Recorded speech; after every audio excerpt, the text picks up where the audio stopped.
Hello and welcome. If you've clicked on this thinking you're going to see the actual film, which I think is actually quite likely in some cases given the runtime of the thumbnails that I use, it's not the film. It's a discussion about the film Marnie from 1964 by Alfred Hitchcock, and a film that was one chosen by Jane here, who we'll introduce in a second, but also as a film whose filming start was delayed by a major event in American history, which was the assassination of JFK in 1963. So it had to be delayed by 5 days, but apparently. Lots of interesting stuff to get into in this, including stuff from the background, the making of the film, but we're mainly going to talk about the film itself and what we got from it. And to do that with me, as usual, is my very good friend, Lady Jane Books. How are you? Hi, Chris. Thank you so much for having me today. I am so excited to talk about this. I'm going to let you in on a little secret, Chris. Marnie might be my favorite Hitchcock of all time. And so we'll find out at the end if it is. But I am so excited that we get to talk about this film. It has a lot to it. There is amazing amount of psychology, about sociology, about trauma and Hmm. characterization and human nature. And it's one of the most like analytically rich films that I think Hitchcock has produced. So I am so excited to talk to you about it today. It's going to be a treat. Ooh, exciting, exciting, exciting. So, first time watch for me, or first time multiple watches, because I actually watched it twice, once with my wife and once by myself, so that I could really get digging into it, and then watched a couple of special features in the disc of the release that I had. Extremely interesting film. I think you're right, but not always interesting in a good way for me. I think, especially with a modern lens, it'd be interesting to contrast if we had this discussion in 1965 compared to today. I dare say, well, the advent of internet not being alive would have made that very difficult. But I think it is a film that definitely has to be viewed through a more modern lens, and especially because we have sort of been pointing out as our way through, make our way through these journeys, that a lot of the male characters are generally creeps in a lot of these films anyway, and especially with the accusation that Hitchcock was also one of those very controlling, I don't want to say creep, but a very controlling, manipulative director. He was very much in control of everybody on his set, for instance, in a lot of ways. And I think some of the characters in here mirror, I think, himself a little bit, but we'll get to that, I'm sure. Well, we'll start talking about Marnie yourself. Interesting character, or we could call her any number of names. Margaret, Mary. What do you think? Absolutely. Well, talking about, we've actually talked about in Vertigo about the names and the different like levels of identity and how someone has multiple names. It usually means they Mm-hmm. don't have a very solid identity in themselves. It's And true. while I think of that, I have to say I saw a lot of similarities between Marnie and Vertigo, which is the first film that we discussed. Um, just as the general feel of the film, this idea that we're kind of following this mysterious female character, it's a very much reminiscent of Vertigo, but a little bit flipped on its head and much darker with darker themes. So I was pleasantly surprised to see that. I actually watched Marnie for the first time last year, and I. I don't know how I missed it for some reason. I think back in the day, it's not a film that's not talked about as much as other Hitchcock films. So Mm-hmm. I did watch it for the first time fully last year, even though I've seen bits and pieces of it. And it quickly became one of like the ones that kind of fascinated me with all of this characterization and dark psychology within the film. So I've actually seen it probably a dozen times, but I was really Wow. happy that I could watch it for an analytical film for this discussion as well. That is interesting because obviously Marnie, from the very, very start of it, is introduced as not a great person. She No. is from the very start of it, the very first thing we see of her is her walking away from her previous job, where she has, we assume, stolen about $10,000 and disguised herself in Exactly. some ways. And that's only compounded by the fact that she gets home to what is a strange home environment with her mother, who is looking after a young girl there, and the reactions of all of those characters between each other. Uh, what an interesting start or an idea to propose for the film. I agree. And it was interesting. The way that this was shot was very reminiscent of um, what was the characters? Her name is Judy, but she was the wife of Garen Elster in Vertigo. I can't recall. Oh yes, Started with an M, I think. Madeline. yes. Madeline. Madeline is It was exactly very right. Yes, indeed. right. So I saw a lot of like similarities with how Hitchcock was introducing her to how he shot Madeline as well. There was Mm, this kind of like you didn't get a full like picture of her for very long. You kind of saw these glimpses or different like you didn't get the full picture and you had this yes. air of mystery around her. And so I thought that was really interesting that when we both see Madeline, we have this type of setup and for the main character in Marnie, we have almost exactly the same setup. So I thought that was really interesting. Yeah, it's almost like she has different masks, not just the hairdo and the hair color and the thing, but the way she operates around people seems to be different from place to place. And especially when she gets home, especially when she turns into a shell of herself. You see her in the workplace when she goes to work at Rutland's later, and again, she's very projects a very confident vibe about herself.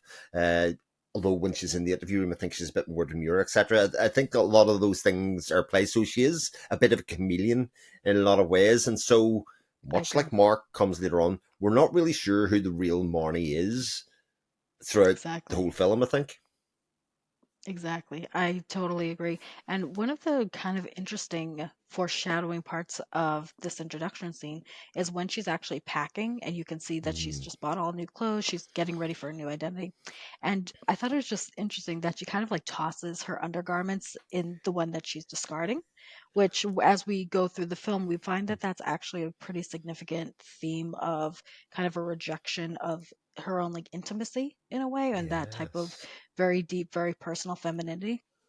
So I thought that was kind of interesting within the first couple minutes that we've already kind of set up something that's going to be so important, but have it be so subtle. And the film is full of references like that. So, as you said, we do see Marnie as she's presenting as this very demure, very, you know, almost a wallflower, very like Mm, accommodating. But then when we do see her with her mother, it's a wildly different, almost angry personality.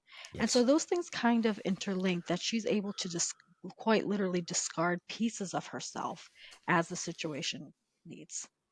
Yeah, she is very openly resentful of her mother from the moment she walks into the house, except her actions betray that because she's obviously been keeping the mother in terms of sending her money and keeping her in good house and home, for instance, but yet the mother will have nothing to do with her, will recoil from her touch, even when it's very clear that Marnie is just looking for her affection. I think the scene where at the very start where she puts her head on her knee, just like the young girl would have done, just bringing her very, very childlike in some ways. And again, there's no reciprocation from the mother in any way to her affection. And in fact, she's much more interested in the other young girl who it seems like she would Jesse. like to be part of their family. Yes, indeed. Yeah. Yeah. Yes, that whole scene is really interesting.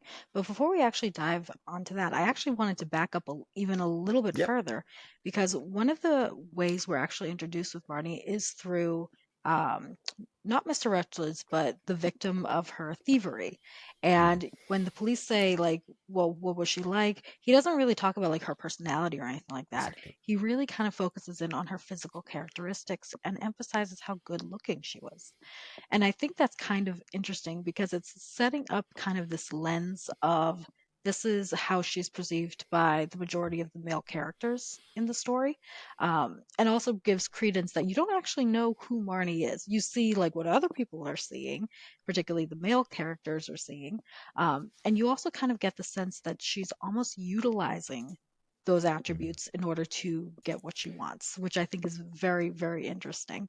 So I just wanted to point that out too, that it's kind of setting up the story pretty quickly on what all of this is about and the different type of dynamics between the genders in the story.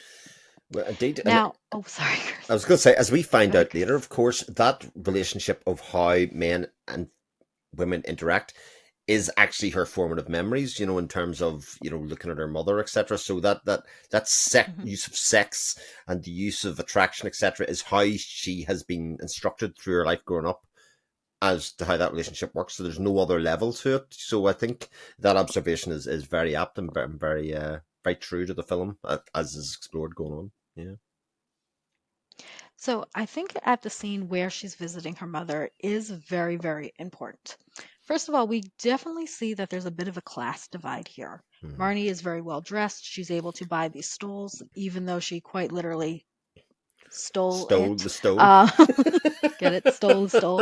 I was working on that. Nice. I was holding on to that one all day. I was very excited. Um, but she's obviously kind of elevated her life through nefarious means, through stealing. And so when we see the mother's house, it's a very modest house. Like it almost looks like she's living in a way that would almost be like low income housing for that Mm-hmm. time period. And there's kids in the street, and like the neighbors all coming and out. So you'd see that she's hasn't really elevated her life as her daughter has. And I think that's Yes. kind of interesting. Yet, despite this, Marnie is very desperate to get her mother's approval, painfully desperate to get her mother's approval. Yeah. And we kind of start to wonder, well, what exactly happened between them? Was there a falling out? Was there, something that occurred that we don't know about? Um, but we get a sense that the mother's almost resentful of Marnie in a very strange way, even if she comes bearing these gifts and she has a very successful career as the mother thought that she was the secretary to this billionaire who's very generous, and she's almost created a narrative for her daughter that doesn't exist. Yeah. So I think that was pretty interesting that you start to see that psychologically there's an undercurrent here of things aren't quite as they seem. Yeah.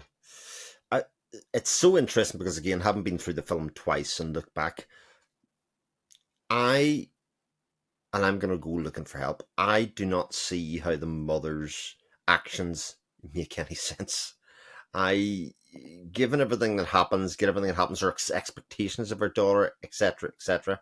I, I don't know. It just doesn't ring true that that's the way she would behave normally, except to give us a bit of a red herring and a bit of a classic Hitchcock kind of setup to kind of say, oh, it's this because I think it would have been very obvious if she had acted the way I think she should have acted, exactly what had happened. If you know what I mean, throughout the story, there wasn't a big reveal. There wouldn't have been a big reveal. It would be very much, being much more protective, as her actions showed in taking the rap for the crime later on. So her recoiling from it, I'm not so sure makes sense.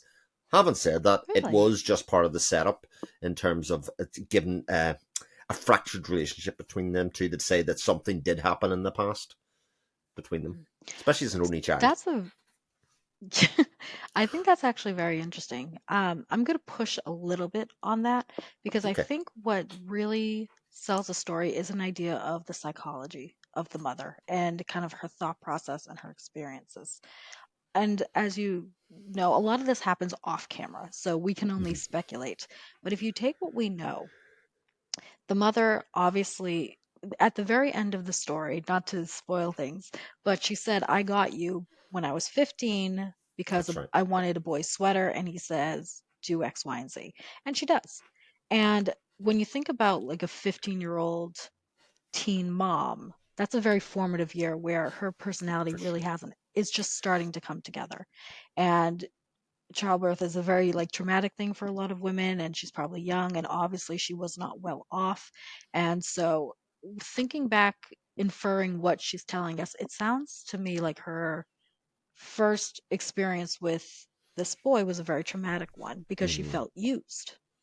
And so then we fast forward this, and she's still being quite literally used by, I think they're sailors, if I remember correctly. Yeah, yeah, yeah. Like, yes, her clientele are sailors. She's quite literally being used just to keep her daughter and her safe. And now she does have a daughter that she has to consider. And now that she's kind of stuck in this life, and she's kind of at the disposal of all these gentlemen, Mm-hmm. and that's a hard life. And so and then of course, quite literally through this, she actually becomes physically injured with the leg injury, and she cannot work the way she she cannot work the way that she was, and she has to find other physically demanding work in a factory.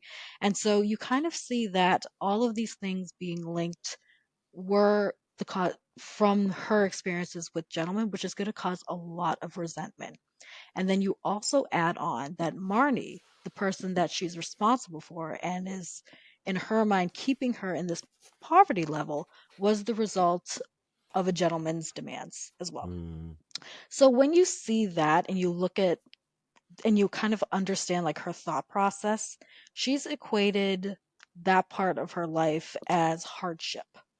And and therefore too it wouldn't be outrageous to say that she's now associating Marnie with hardship as well, because she obviously hasn't gotten past that life if she's still living in an apartment that's very reminiscent of the flashback at the end of mm, her the movie. So that's where I'm kind of seeing it. I think underneath is a lot of boiling resentment for what she had to do in her life, her experiences with gentlemen, her sexual experiences, and also having to box herself in because she had a child so young. mm, So I think that's when you look at it from that lens, you do kind of understand why she's recoiling and why she's kind of disgusted, because she is dependent on all of the men that she experienced, a little bit because of Marnie, because she needed money to survive and she yeah. needed a way to support them.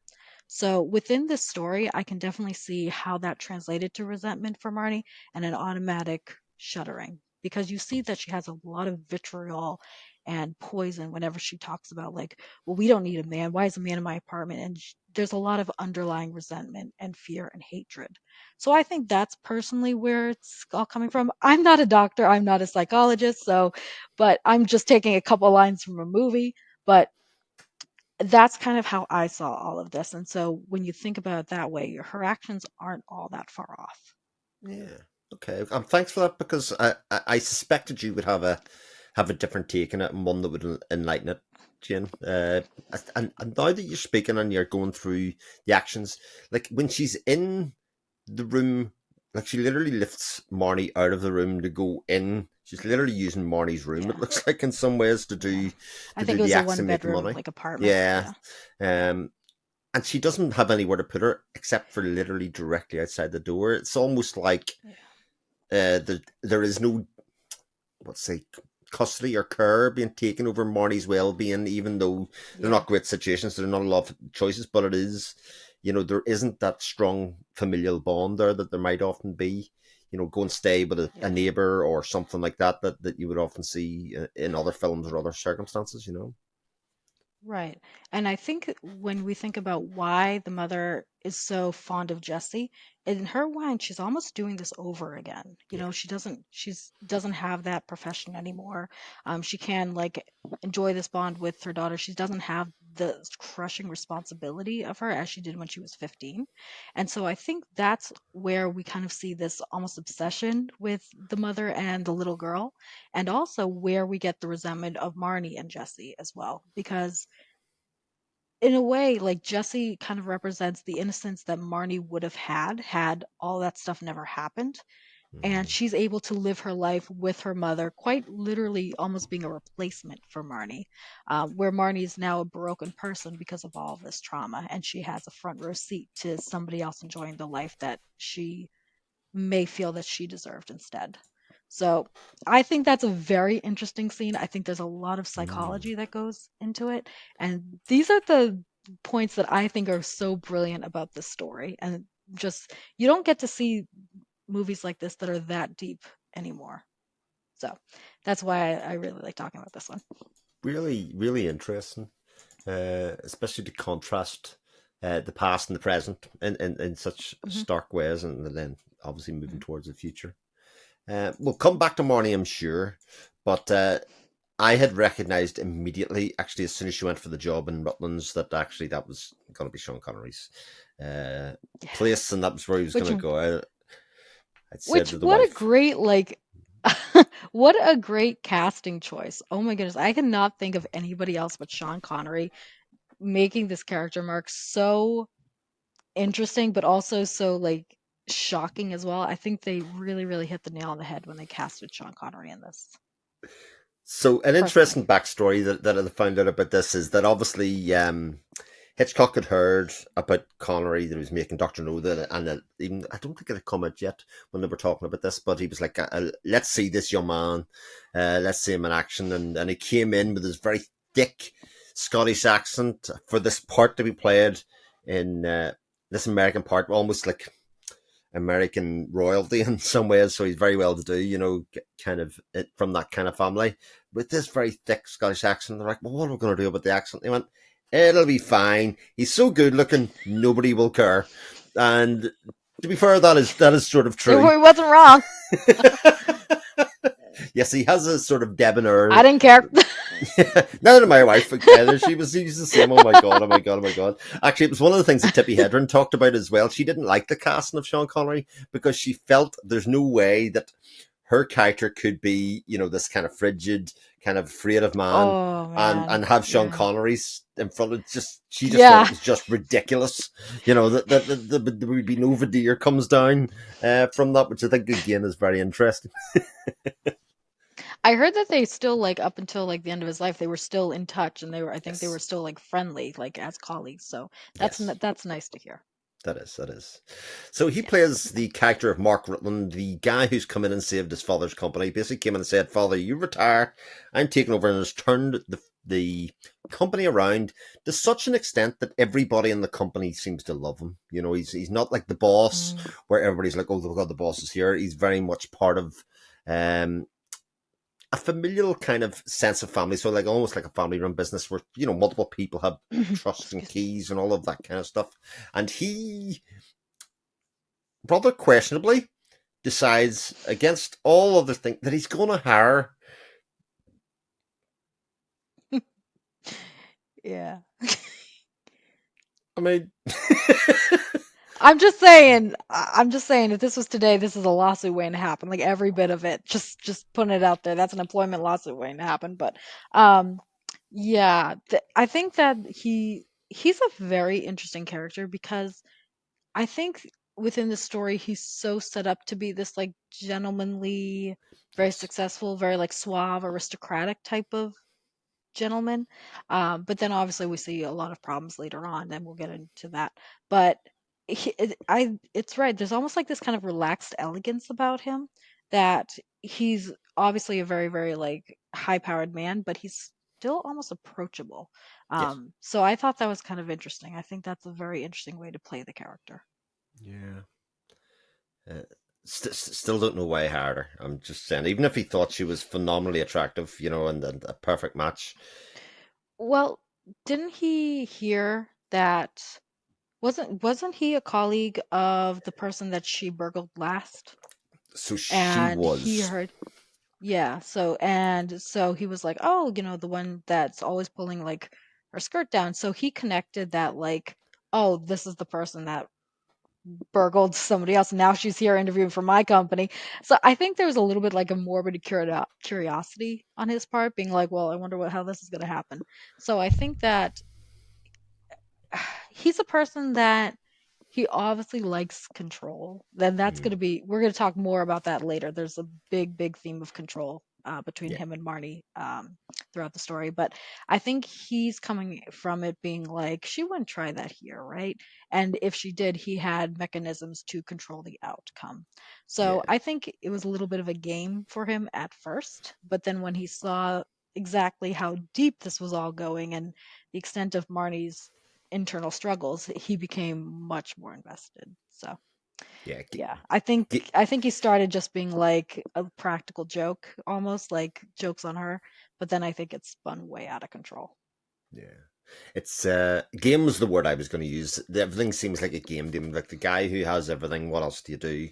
And he thought it'd be a game. And then, as the scene kind of happened when he sees her fears, etc., it it turned into something else. And it's funny because I don't think you ever really get the sense that it's about love, because love doesn't seem that important to him, if you know what I mean. It was very much about, like, again, that idea of control and saving somebody and being a hero in his own eyes, that kind of thing, like being an important somebody. I don't know, it's kind of mixed messaging, because as you say, he is very much presented in classic Hollywood terms as the debonair, Hmm. aristocratic, approachable, likable, very much a Cary Grant figure in a lot of ways, except, it's Sean Connery.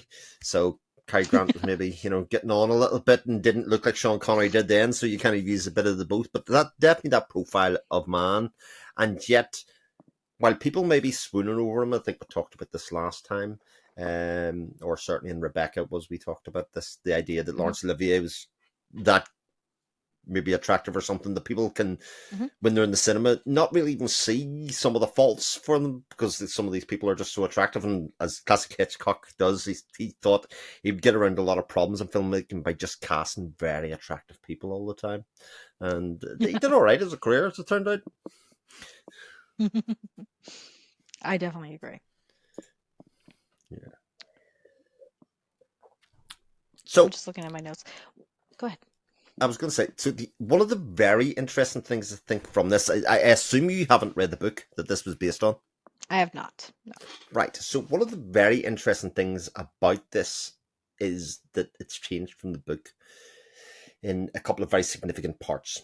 So we have the character of Lil, who I think is a great character in the film. This kind of adopted daughter, so to speak, who, it's almost like it never really develops into a love triangle, but it definitely is played that way. But in the Hmm. book, it's a love triangle the other way. So there's Mark in the Oh. office, and there's another character who works in the office that are vying for Marnie's attention in the book. Oh, And the that's fact that that was interesting. all flipped, I think it is extremely interesting, and you gotta wonder reasons why. I have various reasons that I can come up with myself um, about it, but I think the fact that they did that and made such a very strong switch in it is it's nearly like a 180 on the whole film. I think the film would have been completely about something different in some ways if that had been the case, and you would Yeah. have lost the central theme um, that runs through this movie. Yeah, I think that's a valid point. I'm curious as to why you think there was a switch there. Like you said you had various reasons. I'm curious now to hear what those reasons you think are. Okay, so I think we're talking about. I think this character of Mark Rutland, I think, is a a phenomenally interesting character, and I think actually the competition aspect of a triangle romance, whatever way you want to Hmm. call it, actually would have confused the message about who he is as a person. So we talked about the fact that we never really know who Marnie Oh, is, yeah. but in some ways we know exactly who Mark Rutland is by the end of the movie, and certainly by about halfway through the movie, we know exactly what ticks his box, and he's sort of one note in a lot of ways. He's driven by just one thing in some ways, and not the thing that most men are driven by, as it turns out. Although there is, we'll come back to that scene in a while. The scene that got somebody sacked, as it turned out. Um, so I think that it would have created maybe a bit of a problem insofar as if he was going to act like that, would the sympathies have been for her to be with the other man and the push of the story to be with another guy, especially if he was a very ordinary, Mm. straightforward person? And again, it's already, I would say, in some ways, a bit overlong the movie. There are a couple of Hmm. scenes that they do for dramatic effect to create more suspense that I think they could have stripped out of it. That the thing wouldn't have lost anything, but they are in there, I think, almost certainly for the suspense with her walking along on her bare feet. Yeah. All of that whole scene. Yeah, because Hitchcock loves his suspense scenes, so yeah, Yeah. that's So kind of his I bread and think that's butter. the So reason. I think that's the reason that they probably switched it around, and it also created this other lovely dynamic of having this other this other female character who has her has her own reasons for doing things, but it's again that's never pushed too far and too hard the whole way through. It's something we're always very conscious of, that we're always thinking about. I think a lot of us will look at it and go, far better fit for him, in a lot of ways, because she is from that world, etc., and is not as yeah, damaged, and yeah, especially with the amount of pushback that he gets. But I think the use of that character is much more interesting in a way than because he is the charming one. Like we've talked about, he's Sean Connery. He should have a stream of people queuing up. I'm pretty sure he does, but anyway, Yeah. or within the story he did. Within the story he did. Um, I think this is actually a really interesting conversation because I'm, like you said, he should be with Lil, like for all intents and purposes, like he's a better match. But the thing is, we're kind of forgetting that inside, Mark likes challenges. He was the one that said, I tame the Jaguandi, to trust me. Like Lil's already there. Like she is Yes. ready. She's holding the bouquet at the aisle. Like she's already there mentally. There is no challenge with Lil. Okay. And so, yes, she may fit with like this exterior about like the money and the lifestyle. But as for her personality and as for like that intellectual sparring, she's pretty dull to Mark.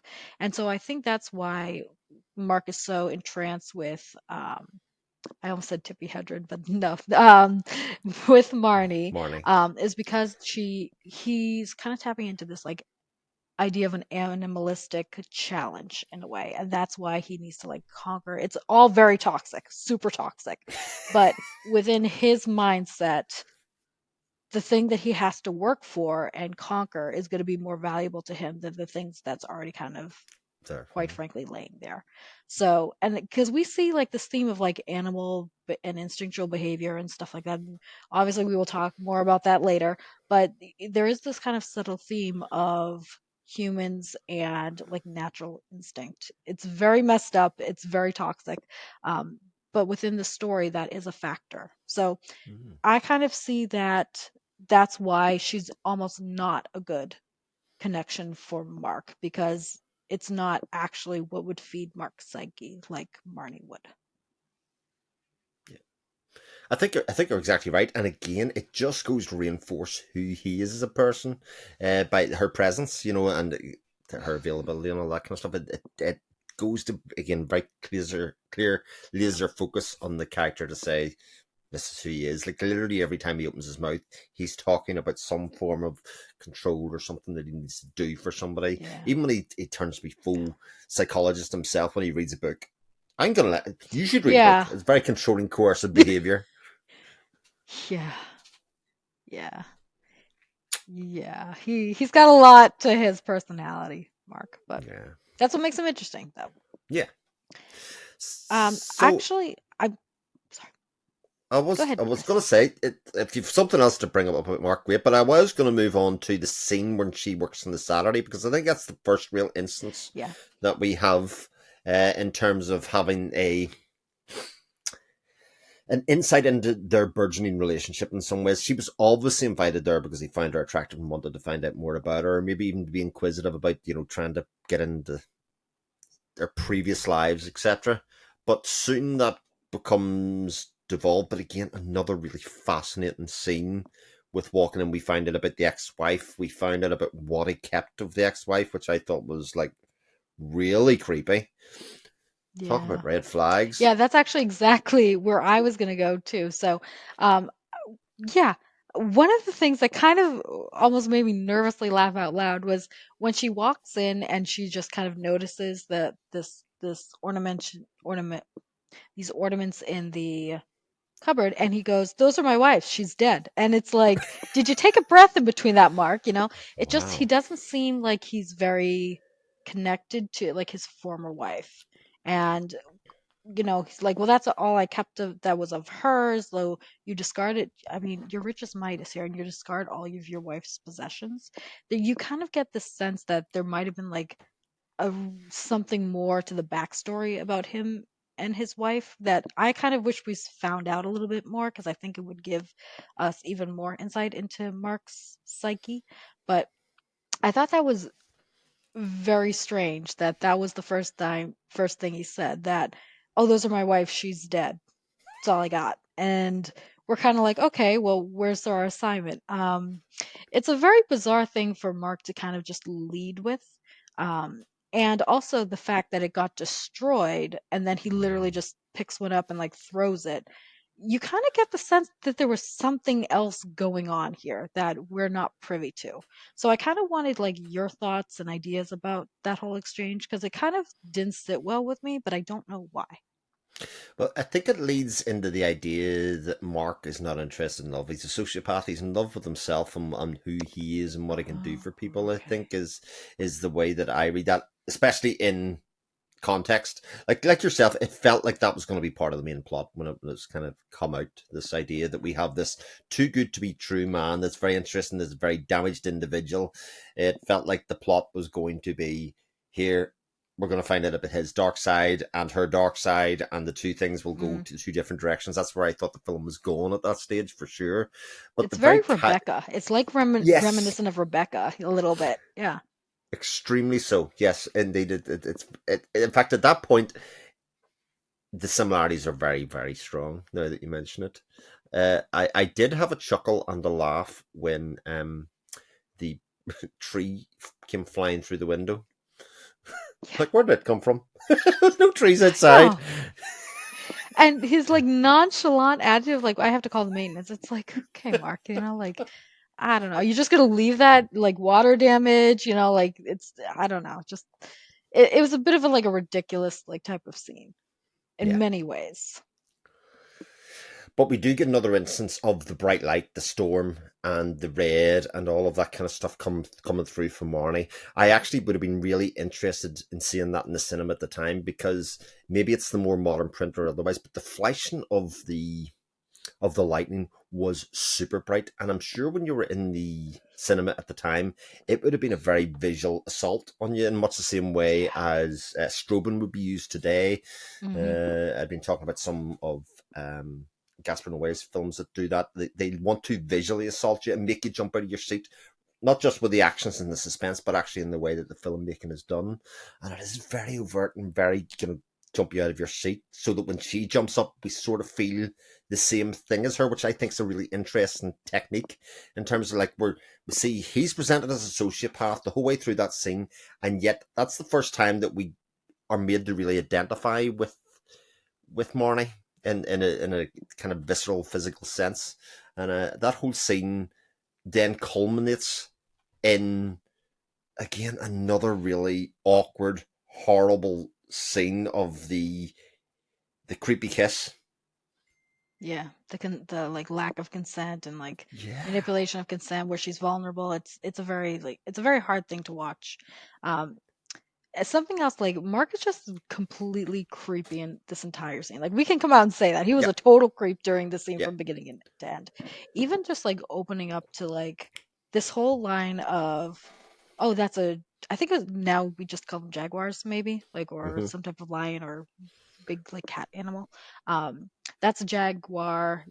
I trained her. Like who does that? Come on, who spends their time trying to train a wild animal here? And then she's like, train him to do what? And he's like, to trust me. And he's even exerting this type of like need of control and need of dependence on an Mm-hmm. animal, quite literally.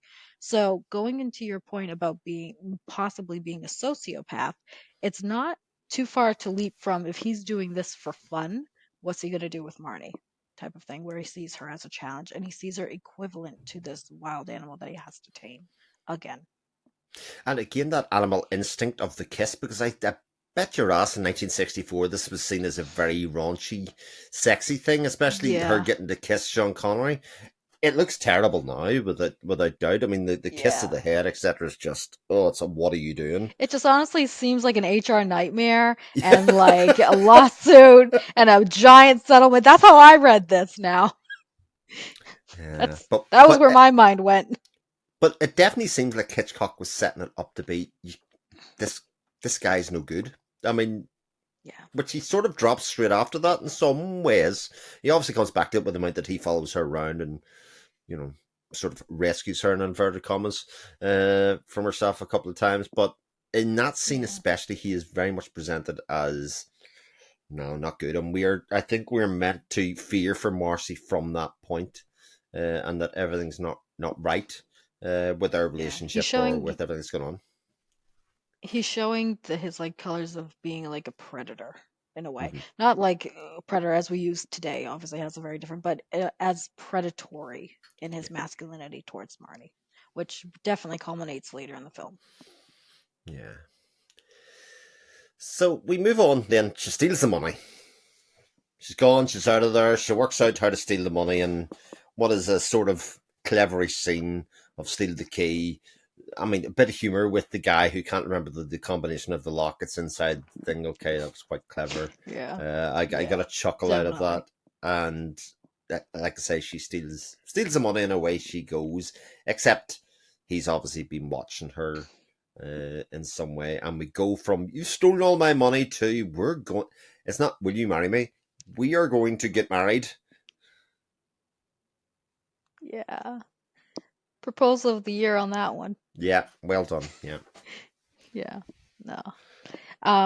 Yeah, and again, I think this is definitely again playing into like his animalistic characterization where he's now like, oh, she slipped up, she's weak, she's vulnerable, now's my time. Um, it's a very all of these scenes with Mark are very, very disturbing when you really start reading like his body language and his words and his attitudes towards Marnie. Hmm. But you kind of see that like he's almost been plotting in a way that, he's doing this weird stream of consciousness, but obviously Mm. he's thought of these things before.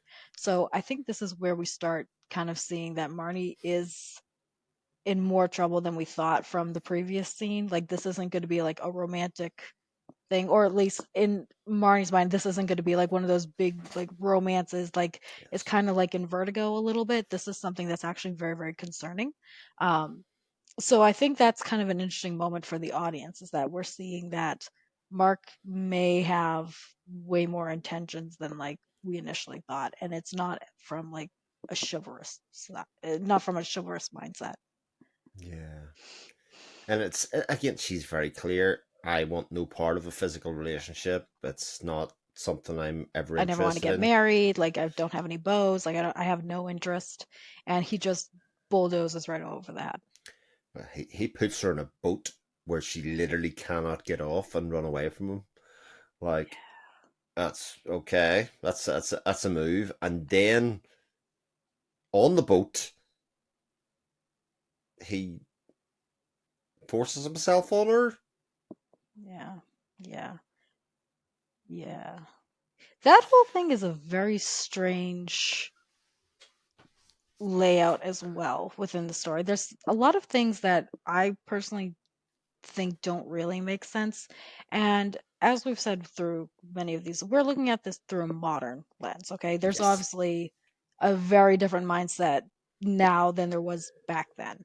Um, but something that I just kind of find interesting is that he, obviously like she's protested every step of this way, like she doesn't want to get married, she's never had a beau, she lies about her identity, she obviously has like she wants to be in her own little bubble. And so even before like that scene actually starts, we kind of see that he has this expectation of, well, now you're my wife and this is what Yeah. we're going to do.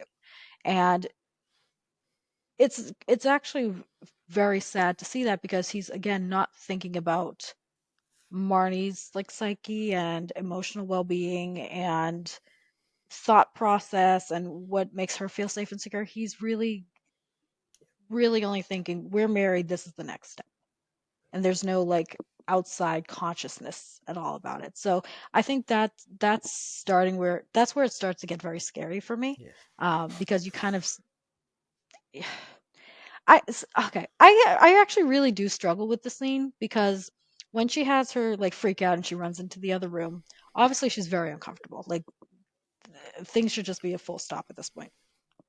And so from the language that Mark uses, it seems to me that she makes him promise like you're not going to try anything and he's like no, I'm not going to try anything. And through the montage that we see later, they're having these conversations. They look like they're almost bonding in a way, in a very Yeah. like person to person type of way. And I get the impression that it's been a couple of days, maybe a week. I don't know if they did a 7 or 10 day cruise, not sure. Um, but you kind of have the expectation when that scene starts and you see what's going to happen. In my mind, one of two things were kind of set up that way. Either they've broken the ice and Marnie's a little bit more receptive to him and they'll come together consensually, or Mark's backing off, and he realizes that this isn't, a good idea. She's still like struggling.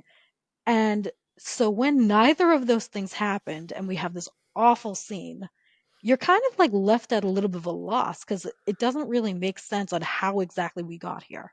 So I wanted to hear your thoughts, Chris, about the setup and about your observations, because this is one scene that really puzzles me throughout film history. So this is such an interesting scene because I'm actually going to present not my thoughts, but the people who were involved in the writing and making of it. So the original screenwriter of the scene basically couldn't write it. He basically said, from this point on, if we keep this scene in, there is no road to redemption for Mark in terms of the viewing public. There's just no way he can't do that and be a hero at the end. It just cannot happen.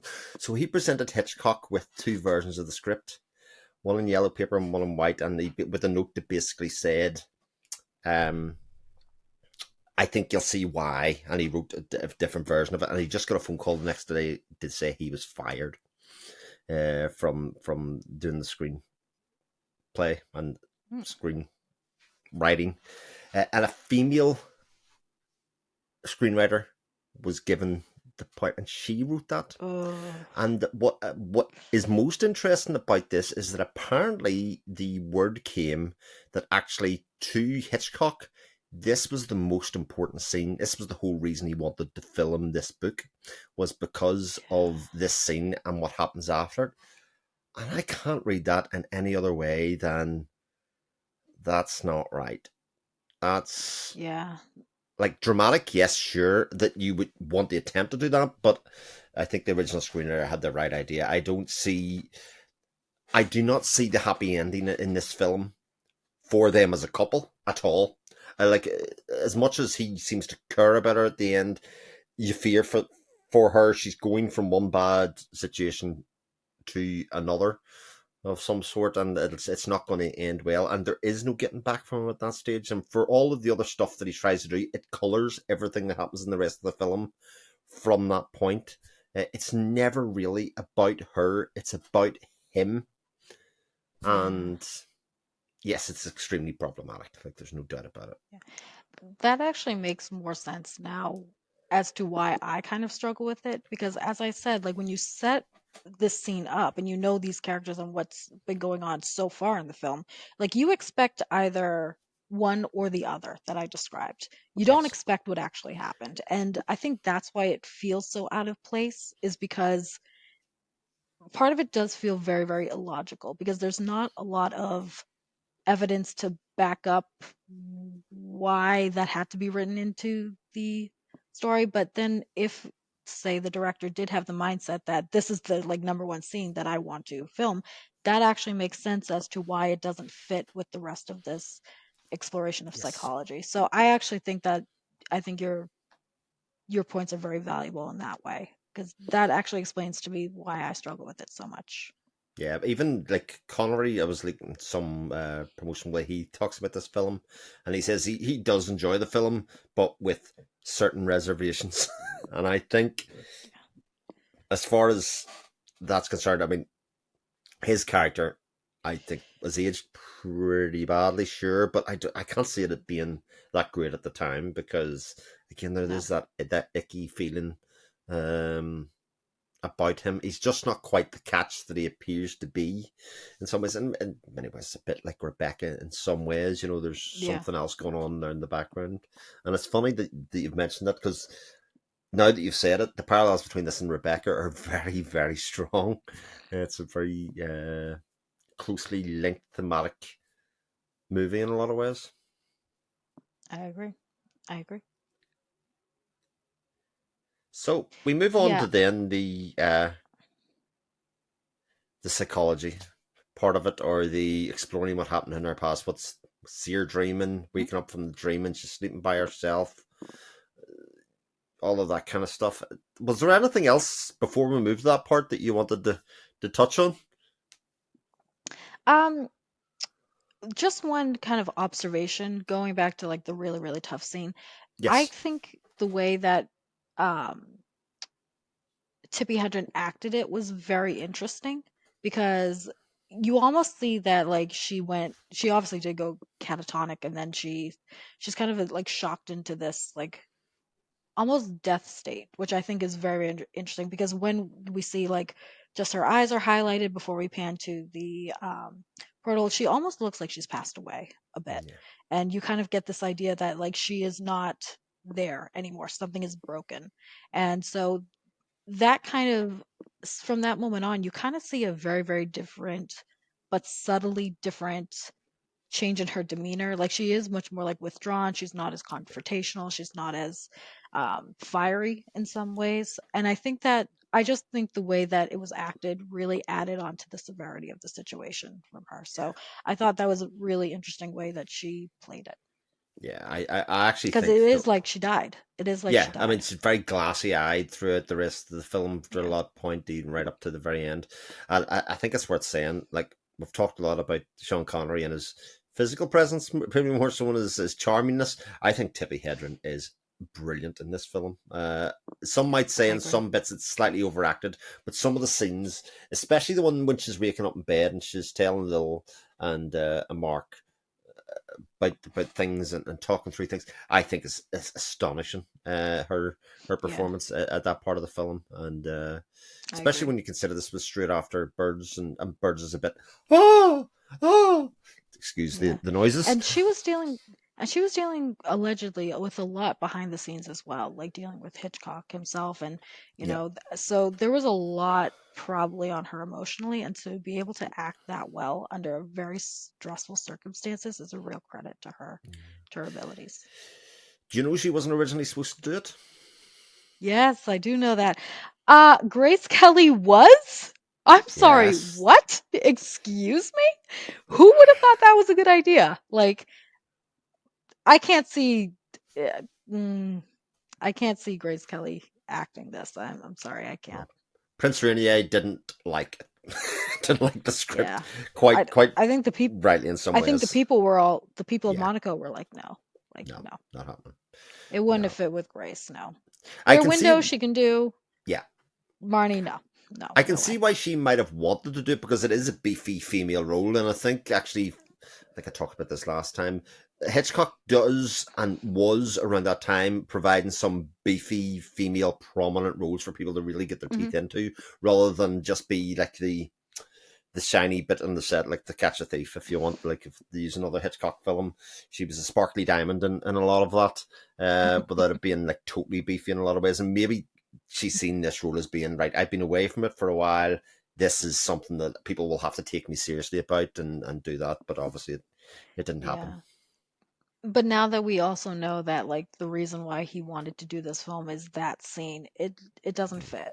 It really Yeah, doesn't with it Grace would have Kelly. That been I don't see anything good coming out of that definitely not. personally. Yeah, so yeah, that scene. So on to the psychology part of it and the resolution of Marnie's backstory. My wife completely Mhm. called it, nearly bit for bit. Not long after that, she's very proud of herself, patting herself in the back the whole time of it. Um, I had a slightly different take, and to be honest, I can't remember exactly what it was. Um, because again, I was trying to do it through the lens of trying to make the mother's original actions make sense because I didn't think that they matched. But actually, now that you've set it in different context, I can actually totally see that. So, what do you think about the resolution of that kind of and her intimacy issues and everything that it caused for? Satisfying. Well, I think before we get to that, I think Okay. also the loss of Folio was Yes. really, really impactful as well. Because, and I think I've kind of alluded to this a couple places, we do see a theme here of loss of innocence throughout the story. Like, um, Marnie resents Jesse because it's kind of the before and after of like a loss of innocence, like with Mm-hmm. her trauma. Um, we see obviously the loss of innocence with Mark, even though she's tried really hard to preserve herself in that way. And then I think Folio was kind of her last connection to something that brings her joy, and that she was very like free to express, and she didn't really have to like try. She didn't have to like have these multiple like identities with them. She could just, Mm-hmm. go and ride. But and I think when she had to put Folio down, I think that's a much more significant scene that a lot of people give it credit for, because it's kind of like another re-traumatization and another instance of like that final innocence is lost. Yeah. Because Foley was an innocent animal. I mean, he just, yeah, he liked to bite people sometimes, but he having to like make that decision and put down otherwise a perfectly healthy horse was very, very traumatic for her. So I think that scene is more important than we let on. And also a living animal who she had genuine love and physical connection with, uh, Yeah, yeah, yeah, in its own right. And the fact that she, again, I thought at the time it was going to be more symbolic than it was, but that she was putting it out of its own misery to save it some pain by shooting it, something she loved. I thought that was going to be mean something in the end, but I just read that scene wrong completely. In some ways, but was very yeah, impactful, especially as she was screaming for the opportunity to do it. yeah. And it was important for her to do it as well, rather than like to have somebody else do it. So in a way, you can kind of see it as a foreshadowing that she's starting to look her own trauma in the eye, be it, but kind of by force by with Mark here. It's not her choice to look at it, but it's kind of that she's forced to now. And so I think when we see the same with Folio, we're kind of getting a foreshadowing that things are going to change for her. Yeah. So Very, very interesting, especially because he's sort of not there at the time, and she deals with it in her own terms, if you know what I mean. Lil sort of appears and lets her go ahead and do it, and then it also sets up the suspense of like she doesn't give the gun back, which I thought was absolutely bizarre at the time. Like yeah, they didn't want yeah, to I give her noticed the that too. gun, I was and like, then they were wait. like, "Take it, keep it, it'll be fine." And it wasn't even like her gun. I think she was like, my mistress isn't home yet. And so, like, I don't even think the gun belonged to that lady. I think she just took some random person's gun. But it created that scene where she brings the gun into the office. She's going to steal again, and she's fighting herself, and she's Yeah. sort of able to control herself to a certain extent. She doesn't blankly go ahead and do it. There is a resistance in her that is trying to pull back. I actually think that this scene is very important to understand, like, the deterioration of her mental health and her emotional health. Because I think in this scene, she is the most unhealthy that she's been throughout Mm, all of it. You can see this kind of like she's almost eyeing the gun in a way. And he knows that it's very important to get it away from her. And so I actually see this is her breaking point. This is the point where you know, she may not be able to carry on and pretend and do these cons anymore, because that's why she couldn't steal anymore. She can't bring herself to function anymore. Not mm, that she was, because I would argue that she actually wasn't. I do kind of agree with Mark that she wasn't functioning well and she was in very risky behavior. But I think this is where she's starting to realize that, like, I have to deal with this mm, because now I'm a little too far gone here. And that's why she couldn't do her default of stealing afterwards, even without Mark there. Because I think, quite frankly, like, I think she's at her rock bottom with her mental health in that scene, yeah. personally. Well, there is still the fear, even though he kind of stops her and whatever else, that the gun is a very live threat to her life at that stage, and that Mark realizes that as well, and almost uses that as a springboard to kind of say, right, we need to get this to a head. He's obviously got the private investigator going in the background Yeah. about what happened, etc. So there are again more progress being made off camera, kind of Mm. from what is happening with her. But I actually wanted to touch very briefly on the stealing. Does the thievery make sense? Do you consider it more like kleptomania, like a forced type of Well, stealing, yeah, I or think a survival type of stealing? but this is the thing. To me, the bigger issue for her is she can't stay in the one place for too long and develop connections with people, and she needs to keep on moving on. And it's Hmm. almost like the thievery and the stealing is part of the necessity to keep herself alive and keep her mum alive in terms of she needs money through that period.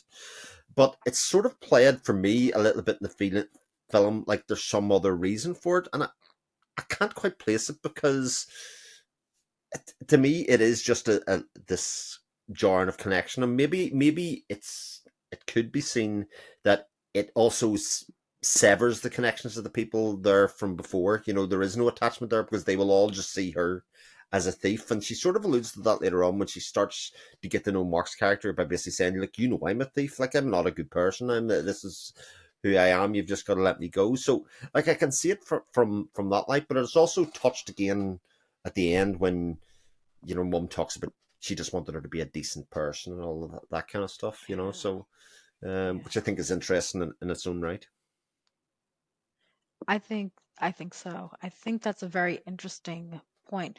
See, I kind of see the thieving a little bit like she's taking revenge on gentlemen because Right. Yeah. obviously there's been other jobs that we don't know about, but it seems to me that like the gentlemen are the head of whatever enterprises she's robbing. And so in that way she's kind of laughing at them a little bit. She's using her attractiveness and her sexuality as kind of like a carrot to let them bring their guard down, and then she's taking advantage of them financially. Mm. Which kind of, if you think about it, is a little bit mirroring of the mother's experience a little bit too, because Ah, men were taking advantage of her. And so I think in a really, really deep way, it's kind of a mirror, but a little bit of a twisted mirror to the mother's experience as well. Is that that's. she sees that they had this horrible experience, and this is all very deep psychologically. Like she may not be Mm-hmm. aware of this, but she had this horrible experience at the hands of men, and so she's now conning men and elevating her own life and her existence Mm. off of the same psychology and same game that hurt her and her mother, but for gain. Interesting. That's really interesting because I think you're 100% right. That is sort of embedded at the heart of, again, the transactional basis of relationships for her, especially Hmm. between the sexes. And Hmm. using, again, sex and getting money in exchange. So she probably thinks I'm due that in some way, um, Yeah, from working for them for a while. It's totally yeah. fascinating. And she's kind of ensuring that like she's being seen that way a little bit. Yeah. And we know this at the beginning, like she had nice hair, she had great teeth, so in my mind she's kind of using that femininity to Mm-hmm. like ensure that they're kind of trapped in this web, and then she can carry out what she needs to carry out. No.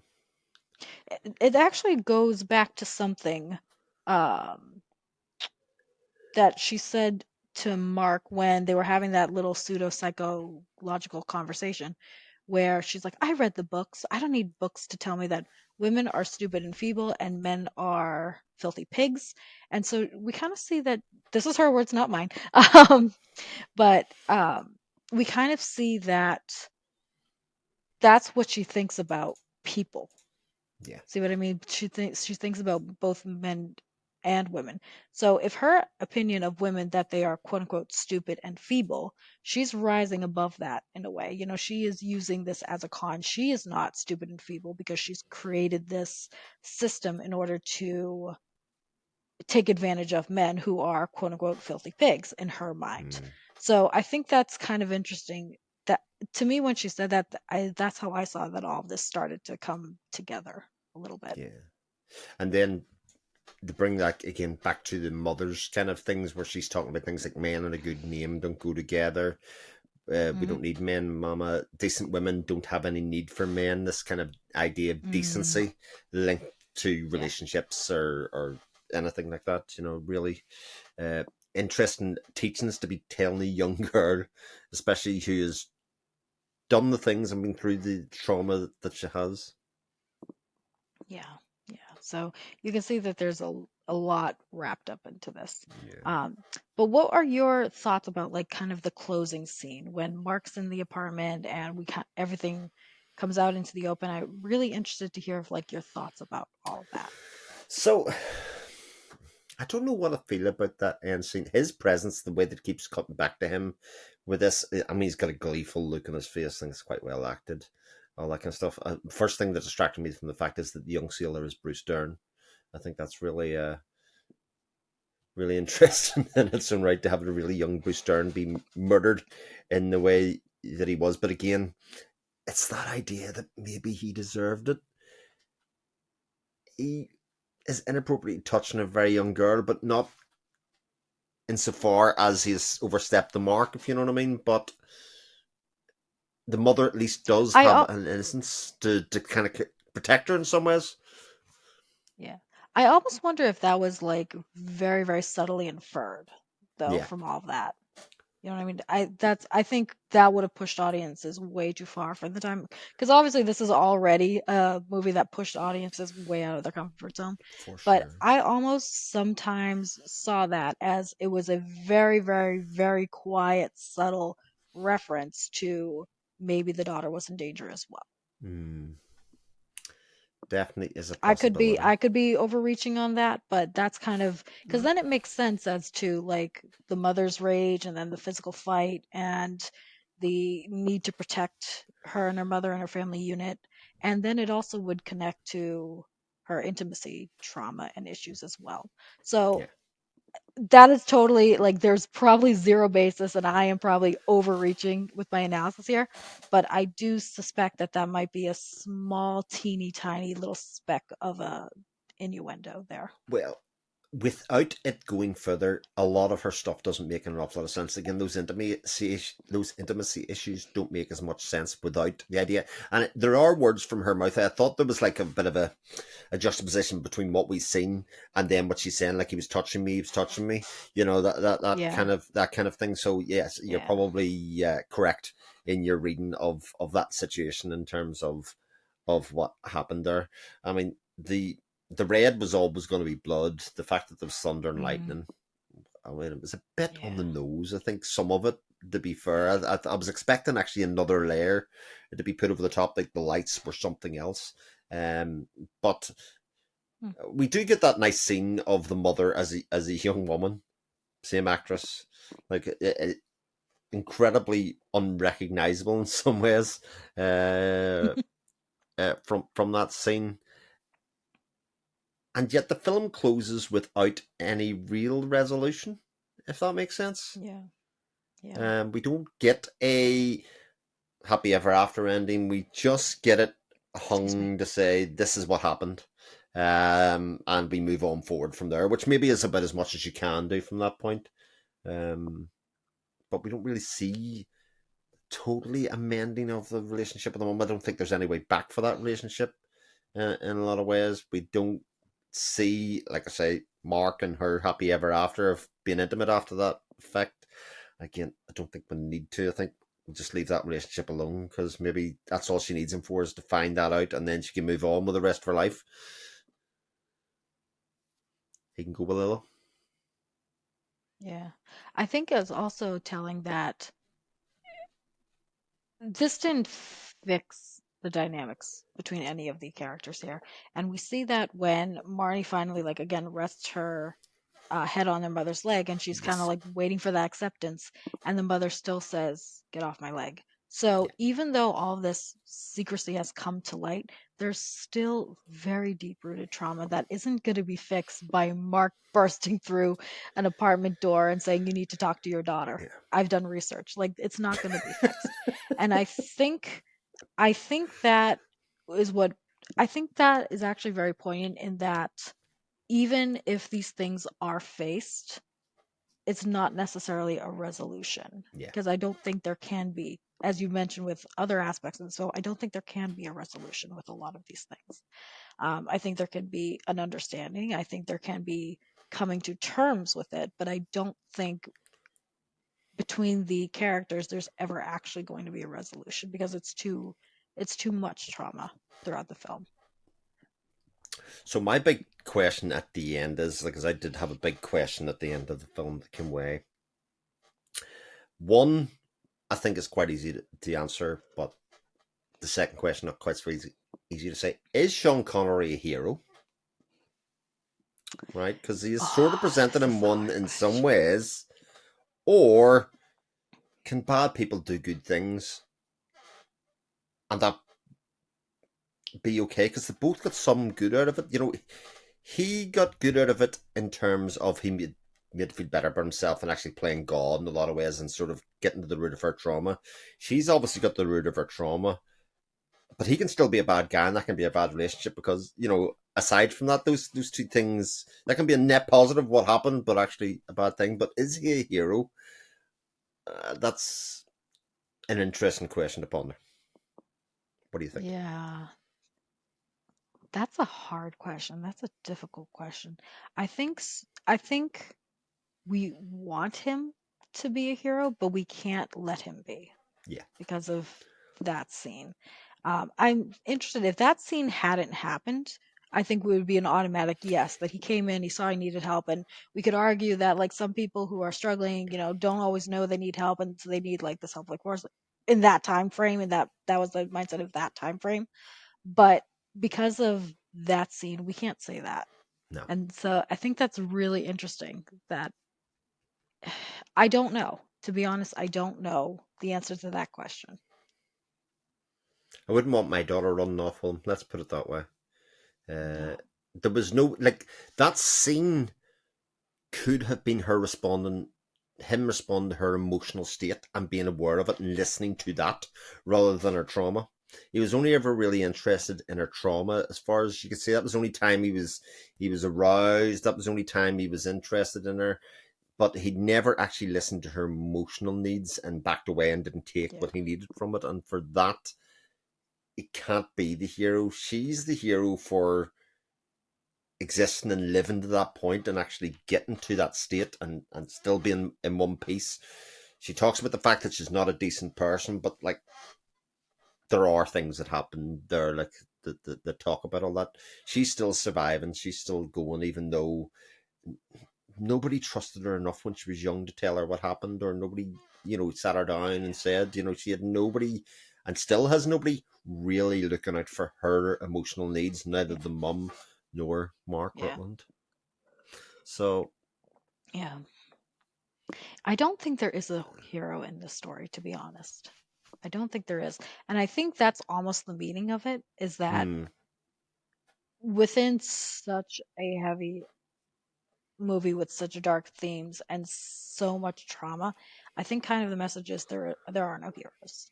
A little bit, like it's a very depressing thought to have, but I think for this type of story, it wouldn't surprise me if the message is there are no heroes in this.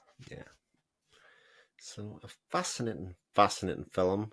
It's sometimes called the start of Hitchcock's slide because he didn't have that many films left after this. This is his last sort of, well, some would say last good one, but obviously Frenzy comes in a while towards the end, which is maybe the blip towards the end. But I'm sure we'll discuss as we make our way through these films. But I think again, it's a film that by modern standards is maybe difficult to watch, but that makes it more interesting if in a modern context with which to view it as well. It isn't just one note. It isn't just saving the girl, the heroine. There are Mm. multiple layers and multiple themes and multiple conclusions you can take from it, depending on how you read and how strongly you feel about certain things, which I think is always an interesting thing to take away from a film. I think I stand by what I said at the beginning of this.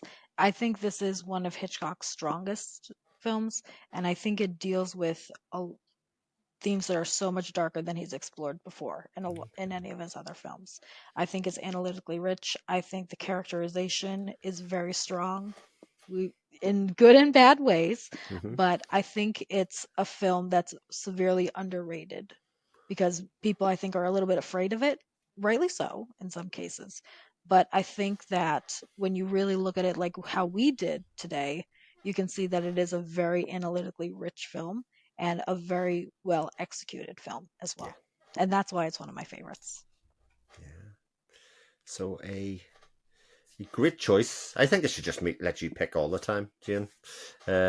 See what we'll come up with in terms of great movies to watch. We'll do this again next month. If somebody wanted to Absolutely. find you, Jane, where would they find you? So I am Lady Jane Books, and I am available on YouTube at Lady Jane Books, and I'm also available on Instagram. indeed. And I shall put the next film that we choose down in the description. And until then, I hope you've enjoyed this. Any feedback on the film that you've seen yourself, anything that we missed or things that you disagree with, that's the whole point of all this, is that we're not saying any of this is right. It's just what we read from the film ourselves. We'd very much like to hear about that down in the conversation. And you can certainly check Jane out in her channel, or any of our previous conversations on the Hitchcock series would be great. Until next time, we shall see you then.